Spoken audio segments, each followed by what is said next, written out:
Greetings to everybody from CMC Vellore and a very good afternoon. And I'm happy that a lot of clinicians and stakeholders are there on this program, and we hope to have some good discussions. To speak on perspectives of spinal cord injury and COVID-19. I knew a lot of people will be talking a lot of science, and we have a lot of information. There's so much anxiety with this disease that there's so much of write-up, so much of news. So each and everyone knows so much about this particular virus. Come February, we were all happy that we were looking forward for a lot of Achhe Dins, and this little RNA segment came into our lives and it has frozen everything. And it has been quite challenging in CMC also managing. We are one of the largest COVID hospitals in the state. And of course, I have been closely monitoring spinal cord injury patients and learning much more than I have been giving to them. So this talk, I'll share it with my colleagues, and we'll go through some perspectives from the patient point of view rather than too much clinical point of view. So in humanity, or one of the most human species has had is socializing, and especially in the times of difficulty, injury, sickness, we all come together, but somehow this virus is taking advantage of that and is separating us. So, and this virus is not letting us get together and socialize and do what we are supposed to do as humans. So this is a unique situation, and there are a lot of issues which disabled people face. It's harder for them to take prudent steps to protect themselves from this kind of diseases. Corona threatens not only their health, but their independence in a big way. And this outbreak has a potential to add on a lot of new perspectives and spinal cord injury in the coming few months and years. Protocols will change, happen. If you look at evolutionary biology, we are hardwired to always look at negativism. Negativism comes in the forefront, and positives are behind. And I'm not sure in today's world with this corona, how much of our information or treatment that we are giving to our spinal cord injury patients is actually increasing their anxiety or making them feel like victims of spinal cord injury, the double whammy of both the spinal cord injury and this corona. So there is a lot of anxiety, and like I said, when you're in that pond, it's very difficult for you to enjoy that lily or cherish that beauty of the lily, because there's something lurking there, and we are hardwired to focus on dangers and focus on negativity, which helped us to in evolutionary biology says that it helps us to survive. And in COVID times also, I think we need to move away from this and look at what is positive and what is good we can learn after taking all the necessary precautions. And I think I have learned a lot in the last few months. We have had 2 spinal cord injury T10 ladies having delivery here when all the other hospitals were shut. One from Chennai and one from Vellore. They had a successful delivery. Both mother and babies were fine. There were a lot of other patients who did contact us on telemedicine and other modalities, and took some advice. One thing I learned among all these patients whom I meet and I talk to, and colleagues, some of them who are colleagues now, is that they are pretty resilient. I think my take on this is, once you have spinal cord injury, you become really strong. You know you have to face a lot, and you know that humans are born to face a lot of resilience and to stand by a lot of problems that they will face. And what I have noticed and learned from our patients is that this particular situation has given us an opportunity to do things which we never even envisioned before, never even thought before. So while talking to our patients during this period with their problems, I did learn a lot of things. And so I thought one of the best ways to share it is with our colleague Justin, who has constantly taught us, upgraded our knowledge about what is possible and what is impossible, and it keeps breaking the barriers.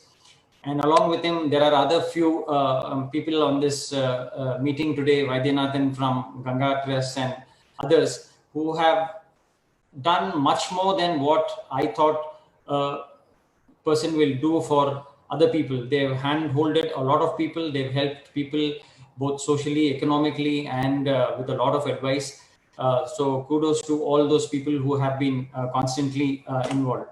So I would say that we need to look at things positively. We need to devise newer things, spread positive vibes a little more, learn from each other, especially from people who are going to teach us something now.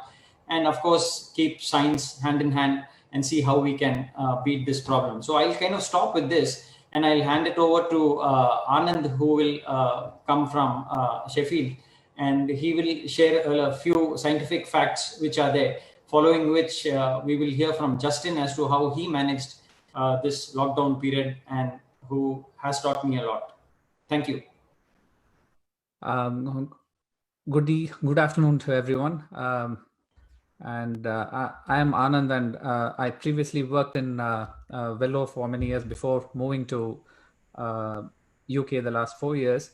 And this is where I work, Sheffield Teaching Hospital, the Princess Royal Spinal Injury Center, which is a 60-bedded exclusive spinal injury center. And we admit about 150 patients with spinal cord injury every year. And if anyone would like to reach out. And during this session, I would like to briefly touch upon what we know from the published literature so far on the impact of COVID-19 on persons with a lived experience of spinal cord injury. And also, probably not to the heady mix of philosophy and perspectives that Henry mentioned, but as a small personal view on what I see as socio-cultural perspectives on the lives of persons who've had spinal cord injury in India and then in the UK, and see where we probably should go from now on, learning from all these experiences. So if, unless someone has been out of this world, really, you would not be surprised to see that if you have a simple search term on PubMed, just COVID-19, there are about more than 50,000 publications just in the last 8-9 months, which is phenomenal. And unfortunately, most of it is junk. We have probably had a handful of really insightful scientific publications which have changed the way we understand and we manage COVID-19. So with that as a background, if you expand the search strategy a little bit more with addition of spinal cord injury, thankfully there are only 37 results in there. And I just went through all these, and there was just one publication which gives some information to us on COVID and spinal cord injury.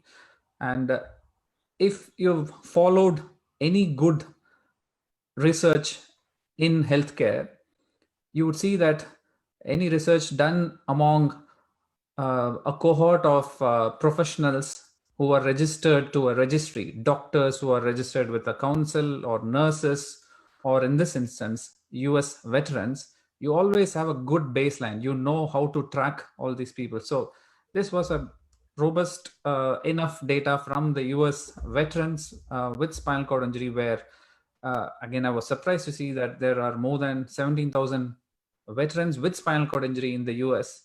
And they looked at all the data available for them between March and June this year.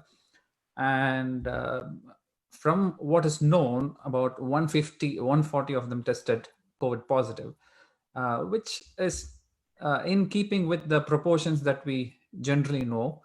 where less than 1% of the veterans had tested positive. And among them, about 20% died. So when you compare this with veterans who did not have spinal cord injury, where the death rate was about 8%, there seems to be a significant increase in the or significantly higher number proportion of persons with spinal cord injury who are dying than persons without spinal cord injury when you test COVID positive. Now, this estimate could be biased because they did not have a way of testing all 17,000. So that is not the denominator. The ones who were mostly unwell and sick, they are the ones who are likely to have tested. And so this proportions might change if we have a more robust data, and which is not likely to be forthcoming in the next few months. So this is the best bet we have, where yes, there are some possibilities that mortality could be higher in persons with spinal cord injury. But generally, otherwise, apart from this one publication, there are only a handful of other publications from Spain, Italy, India, where the number of persons reported is less than 50. 10 persons with spinal cord injury, 1 person, and mostly the centers have not reported deaths from COVID at all. So the rest of the publications, we really don't have much to gain from. So with that in the background, I thought we should also look at what could be the perspectives in India and in the Western culture, as we say, as to how persons with spinal cord injury could be potentially impacted by this COVID. So by virtue of working in both these socio-cultural setups, what I've noticed is that right from the beginning, nowadays we do have a centrally funded ambulance services, but it is still a big issue booking an ambulance for a person to go from a hospital, from home to a hospital, or vice versa, in Indian setups, which is not the case elsewhere. Out-of-pocket funding for all healthcare interventions and rehabilitation is a complete contrast to the socialistic support that's received in UK and in other insurance-based setups. Physiotherapy, wheelchairs, everything has to come out of pocket, whereas most of it, if not everything, is taken care of by government-funded provisions over here. Things such as intermittent catheters, which form the basis of reducing risk of complications from urinary tract infections and death from urological complications, which previously used to be the leading cause of mortality in spinal cord injury, which has come down now. Again, many low and middle income countries still rely on reuse catheters, reuse urine bags, whereas in much of the Western cultures, they're all single-use catheters and single-use bags. Access, yes, things are improving, but we still have huge issues, and it is not universal across the country. And there are pockets which are accessible, but things are improving. And the support after a person is discharged from a hospital and goes home is mostly through family and friends in India, whereas over here you have when the person needs additional care, either the government funds it, or there are other provisions for it. Even if a person is completely paralyzed, you have full-time carers arranged for by the state. So these are a few key aspects in addition to the ability to drive to a person's independence. And lastly, a person with spinal cord injury being given the equal opportunities and the right facilities from the rest of the society to include everyone as equals, so that each person is able to go ahead and live a life rather than just survive. Whether it's just fishing or going on regular holidays or doing a job that each person wants to and is able to do. So as Professor Ratnesh rightly concluded, it it is a question of providing equal opportunities to all persons, which makes a huge difference in the cultures which have supported persons with disabilities much better than what we have managed so far.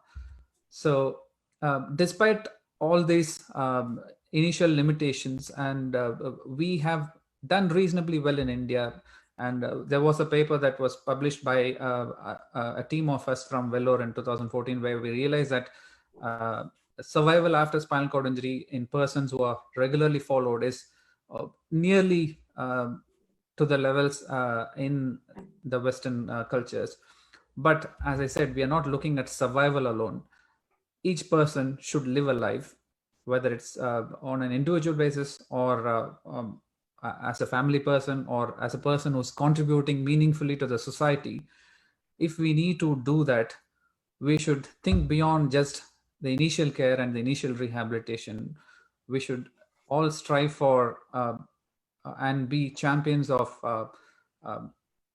changing our setups so that everyone is able to have equal opportunities, so that they can live their life as an individual, as a family person, as a community person to the fullest. Thank you for this opportunity.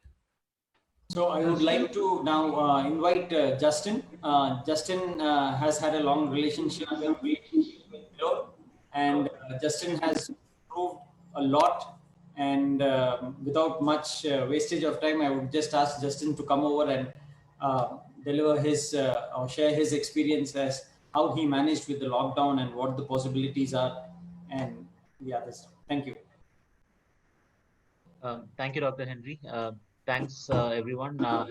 Thanks for having me here. So I do not have any presentations. So I probably believe that all of you will have to get used to my face for the next 5 to 10 minutes. Sorry about that. And thanks, Dr. Anand, for your insights as well. I think I'm kind of developing a white coat syndrome with a lot of doctors here, as against my usual postural hypotension. That said, while before I start talking about end user perspective of living well with a spinal cord injury, I'd also give probably 2 to 3 minutes of context in terms of from a rehabilitation standpoint and how I was rehabilitated and my thoughts on that. And probably in the end, if we have time, I can quickly run through a video in a fast forward mode for everybody's benefit. And of course, if I have to introduce myself contextually, I'm a C6 tetraplegic, motor complete, sensory incomplete on an indwelling catheter, RTA case for the last 10 years with a spinal cord injury. And I think I forgot the Asia classification. I'm an Asia B. Those are the common denominators, right? And that's how a person with a spinal cord injury is usually referred to. However, on the contrary, on the other hand, I'd also like to introduce myself with my abilities. In the last 10 years, things that I've explored, I now drive a hand-operated car. Yes, I'm still a quadriplegic, no finger functions. I manipulate my wrist. I do scuba diving. I do beach surfing. I've represented India at the World Championship and Asian Games in swimming, won a host of medals across all through in different levels. A father of a beautiful 18 months old twins in the recent times. And I also manage all of this with a full-time regular work, which requires me to, sit in front of a computer for about 8-9 hours. So 10 years back, if you'd asked me if I knew I'd do all of these things, absolutely not. And not even my wildest of dreams. Because my only big routine 10 years back after the injury was staring at the ceiling, lying in the bed. If you ask me why, because nobody told me a quadriplegic can do things differently. There was no precedence. There's nobody for me to emulate and look up to. But here's a quick peek into an acute stage SCI's mind, beyond textbook, how a person with a spinal cord injury at the acute stage kind of perceives this injury. The first thing that hits a person with a spinal cord injury is the uncertainty.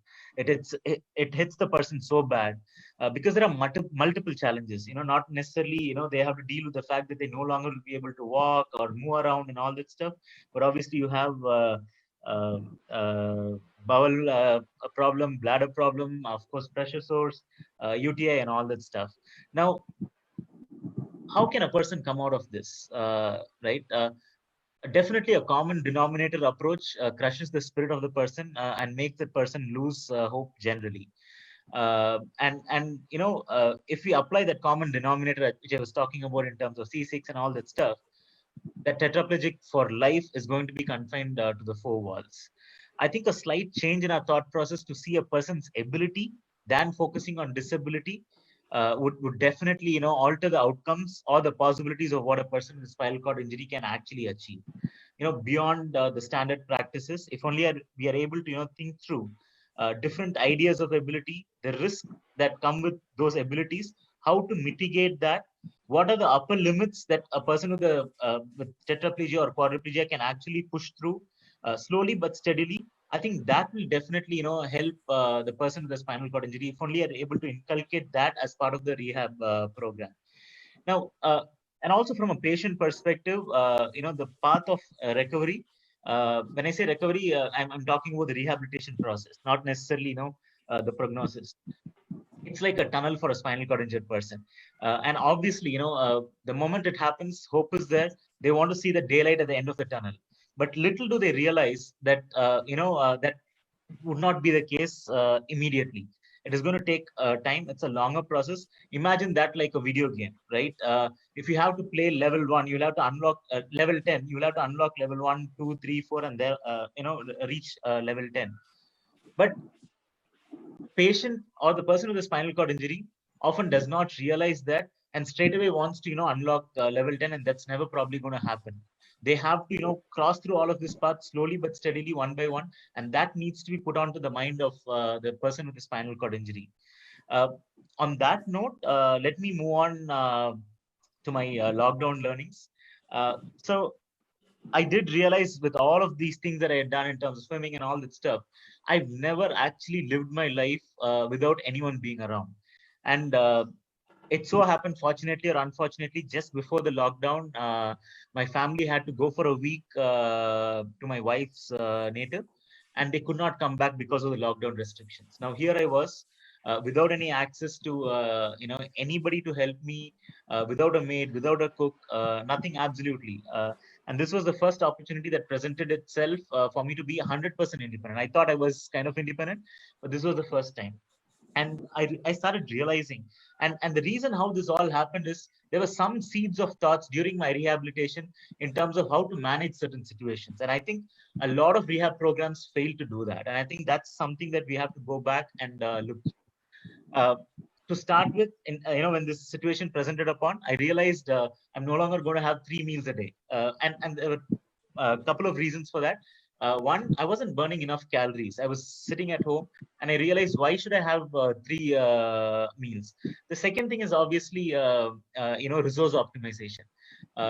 In the first 2-3 weeks, we all knew that groceries were not available, delivery systems were not there. And I realized, okay, if I cut it down, not only will I be able to, burn optimal calories that I'm taking in, but at the same time, I can save up the resources for additional a week or so. So I started realizing that, and I started planning that out.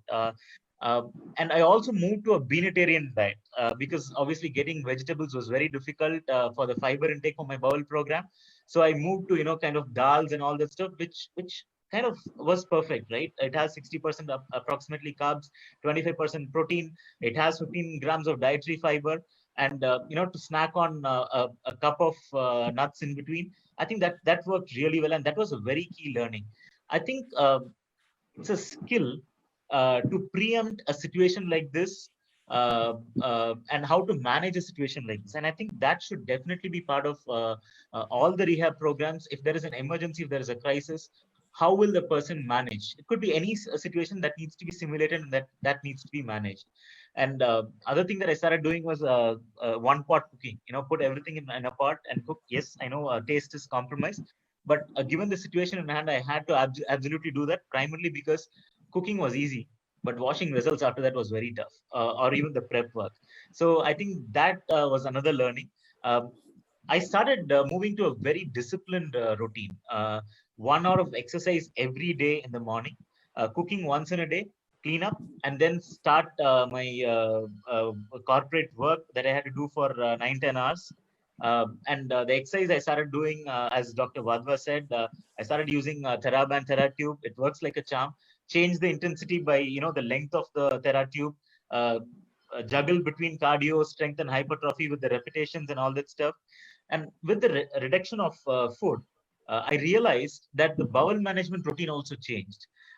Lesser frequency and lesser duration that I was spending in the washroom, in the toilet. And it was kind of a revelation for me, because before the COVID time, managing my bowel program was very difficult because it was long. And I don't know if I was susceptible to a bowel accident at any given point in time. I think that this change in routine worked to my advantage without even me realizing that. Yes, it was difficult in the first 2 weeks or so. But I think, as I keep always saying, all things are difficult before becoming easy. If only we put our minds to that. And as Dr. Henry said, we are naturally prone to evolving. We are intelligent beings. And given the situation, if we are able to adapt to it, I think we survive better with newer situations. So, one other technical aspect during this lockdown was I had catheter block, and I did not know how to manage that. I reached out to Dr. Henry. I asked him if there is anybody that I can go to and all that stuff. So Dr. Henry immediately gave me a neurologist number. But then I realized my car's battery was down because I had not used it for 3-4 weeks. Then I thought, okay, let me plan this. I think it should be possible to do it. Let's see how we can do it. I obviously have an indwelling catheter. Uh, Realize, okay, I'm going to visualize all the touch points. And if my technique is aseptic, I'm going to be fine. So what are the touch points? What are the possible areas where the cleanliness could be compromised? I started, chalking that out. Connected the catheter to the bag even before I inserted it, so that there's no wetting of the bag or a complete mess, because then again it becomes a huge problem. I also ensured that the flow of urine is there before I inflated the balloon. I also manipulated my wrist and tried and saw different times how to inflate the balloon after I insert the catheter, so that there is enough practice. And I think after that there was no issue at all. After I changed it kind of opened. I never thought despite the pre-COVID times, I would ever be able to change a catheter, indwelling catheter, all by myself. So that was a huge learning for me, and absolutely possible as well. Somebody has to. No, you can carry on. We can hear you.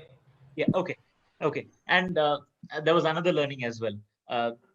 I started doing my own haircut and beard trimming. So I think that was a huge learning as well. And it could occur to some of you here, whether I have an accessible house, costly devices, despite being a tetraplegic. Absolutely no. I have a regular wheelchair, then a washroom wheelchair, and then a sliding door for the washroom. Apart from that, it's a rented house, so typical house, no expensive devices. It's all working around it, trying to find solutions. And I think thanks to the institution that rehabilitated me, CMC and Dr. Henry, Dr. Anand, I often pick their brains in terms of understanding different concepts. So I realize 10 years on, there is still so much to learn. And if I never try, I never learn. So to be able to try, and if rehab programs start giving that confidence for the persons with spinal cord injury to be able to try all those things in the rehab program, I think then we've done a wonderful job in terms of rehabilitation. So to sum up, definitely a need for a module in the rehab program, how to manage crisis. no common denominators, putting ability first than focusing on disability, peer-induced functional goals and ideas, and finally teaching a spinal cord injured person to think differently. I think if we are able to do that, either virtually or physically, through experience centers and peer mentors, I think a lot of people with spinal cord injury, the quality of life would be considerably high. So on that note, what I'm going to probably do is show a quick video of the activities that I've done in lockdown time, and maybe I'll fast forward if there is no time. Can you see my video? Yeah, we can see it. Yeah. Yeah, it's a pretty longish video, but this is how I wrapped the tube in my wrist and started doing exercise. I put it in a fast forward mode so that it saves time. Different exercises and all that stuff. I also do some of the exercises lying down. So I'll keep moving as we do. These are my kitchen activities. How I, move around in the kitchen. As you can see, everything is like a regular kitchen. It's not a modified kitchen. I use my mouth more often being a tetraplegic because I can't use my fingers.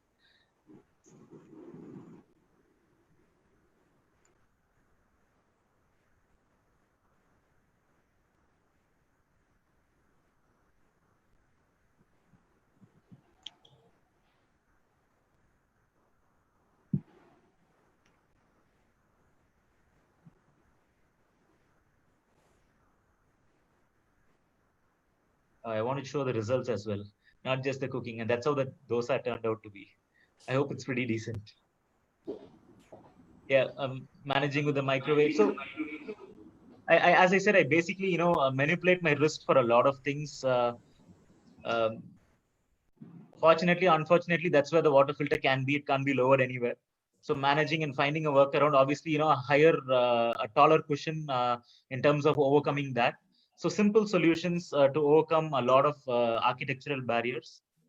Not only just cooking, obviously, washing vessels and all that stuff, detailed cooking on weekends, cleaning up, obviously, otherwise it'll totally irritate my wife if I don't have a clean kitchen after I do whatever I do.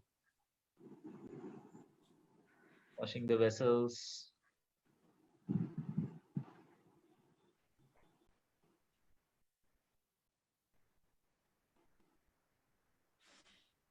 To go beyond this to forward it. So it's anyway, just a minute. I'd ask your patience for the last minute. And as I said, these all happen level by level, one thing at a time. 10 years back, I did not know I could do this. But one after the other, as you start exploring and unlocking the potential, you will realize there are so many other possibilities. And I think as a rehabilitation program, if we are able to encompass that and deliver it to the person with the spinal cord injury, treating that person as an end user, I think, as I said, a lot of things would be way, way different. So the broom, I'm just tying it with the same broken TheraBand around my wrist. I'm eliminating the use of fingers here.